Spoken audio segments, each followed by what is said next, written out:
मुस्लिमों का खलीफा बनना चाहते हैं एर्दोगान। जी हाँ दोस्तों, आपने बिल्कुल सही सुना।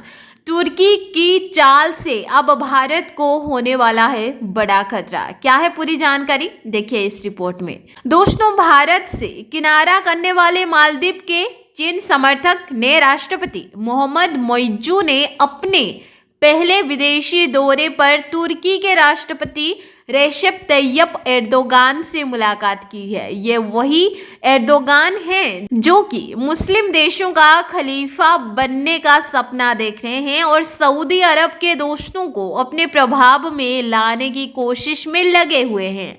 हालांकि आपको बता दें कि मालदीव के राष्ट्रपति के साथ मुलाकात के बाद एर्दोगान ने दावा किया कि इस यात्रा से दोनों ही देशों के रिश्तों में एक नया अध्याय शुरू होने वाला है। मालदीव के राष्ट्रपति ने भारत पर अपने देश की निर्भरता को कम करने के लिए सबसे पहले तुर्की के यात्रा को चुना है, जो कि पाकिस्तान का भी काफी करीबी दोस्त है।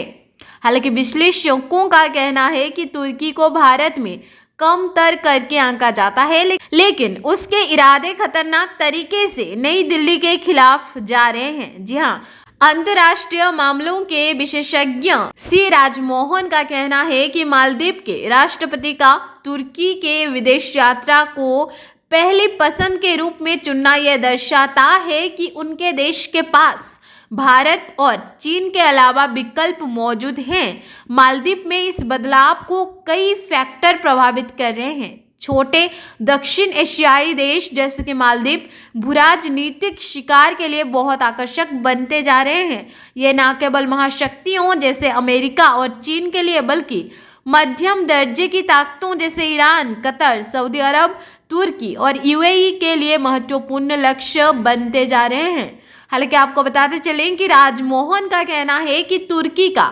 मालदीव को गले लगाना ये भी दर्शाता है कि भारत अब तुर्की की इस महाद्वीप में भूराजनीतिक महत्वाकांक्षाओं को हल्के में नहीं ले सकता है।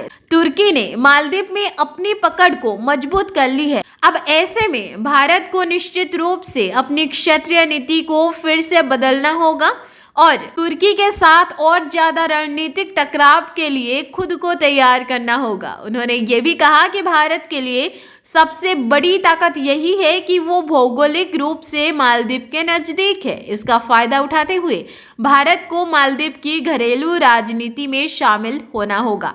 हालांकि भारतीय विशेषज्ञ ने कहा कि भारत को एर्दोगान की इस चाल को मात देने के लिए खाड़ी में अपने दोस्त देशों के साथ गठजोड़ बनाना होगा और यही नहीं बल्कि भारत को तुर्की के पड़ोसी देशों में ज्यादा सक्रिय होकर भूमिका निभानी भी होगी।